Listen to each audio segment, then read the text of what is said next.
عجیب میرے ساتھ معاملہ ہوا. میں حج پہ گئی اور جب حرم میں داخل ہوئی تو مجھے کعبہ نظر نہیں آیا, حرم شریف نظر نہیں آیا. سب کو نظر آ رہا تھا, بس مجھے نظر نہیں آ رہا تھا. اور میں مجھے سمجھ نہیں آئی, اور میں ایسے ہی لوٹ آئی, اور باقی سب کو نظر آیا, سب نے سب کیا, مجھے نظر نہیں آیا. اور میں اس چیز کو لے کے بہت پریشان ہوں کہ یہ کیا معاملہ تھا اور مجھے کیوں نظر نہیں آیا. اس پر اس ٹائم کے جو میزبان تھے انہوں نے کہا کہ یہ ایسی کون سی آپ کی زندگی کا ایسا واقعہ یا ایسی چیز ہے, آپ سے ایسی کون سی خطا یا غلطی ہوئی ہے کہ جس پہ اللہ تعالیٰ اور رب آپ سے اتنا ناراض ہو گیا. تو پہلے تو خاتون نے کوئی جواب نہ دیا, لیکن بعد میں جب اس پروگرام کے حوالے سے اس خاتون کو سے ڈیٹیل گفتگو کی گئی تو اس نے ایک گناہ کا اعتراف کیا. وہ گناہ یہ تھا کہ وہ عورت کا پیشہ تھا مردوں کو نہلانے کا, میت کو غسل دینے کا. میں نے پہلے وہ الفاظ اس لیے بولے کہ عام زبان میں ہم لوگ یہ کہتے ہیں جی مردوں کو نہلانے والی ہیں, میت کو غسل دینے کا کام وہ خاتون کرتی تھی. اور ایک فیملی تھی, ان میں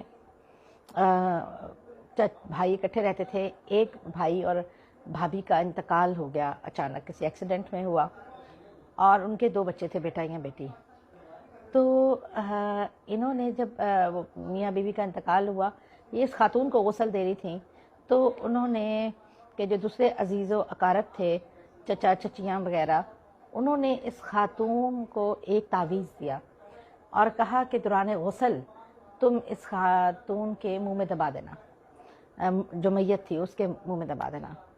اچھا, اس کو کافی پیسوں کا لالچ دیا اور وہ لالچ میں آ گئی.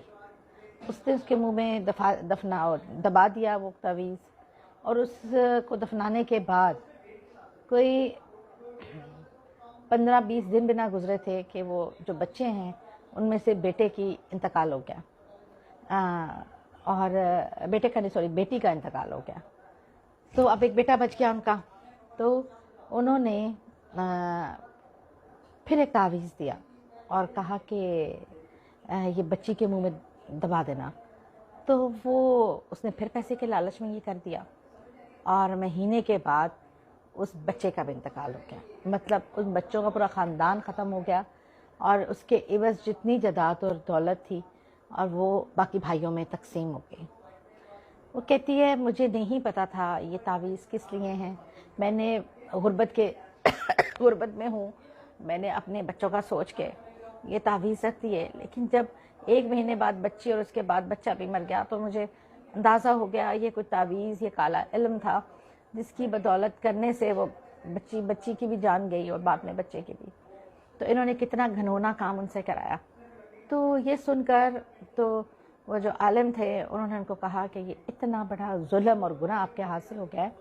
ایون انہوں نے ان کے شوہر کو بھی کہا کہ آپ ان کا سے نکاح بھی واجب نہیں رہتا, آپ ان کو طلاق دے دیں, کیونکہ یہ تو اب ساری زندگی گرے اللہ کے حضور اس چیز سے.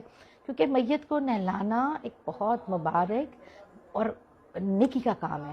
اس میں ٹھیک ہے غریب لوگ ہوتے ہیں, ان کو ہدیہ بھی چاہیے ہوتا ہے, میت کا احترام ملوز خاطر رکھنا, اس کا پردہ ملوز خاطر رکھنا, اس کو جو ہے عزت اور احترام کے ساتھ تیار کرنا, یہ ذمہ داری ہوتی ہے. اسی لیے ہمارے یہاں یہ کہا جاتا ہے, اسلام میں ایسا کوئی کنسپٹ نہیں تھا کہ آپ باہر والوں سے میت کو نہلانے والوں کو اور والیوں کو بلائیں اور ان سے غسل دلائیں.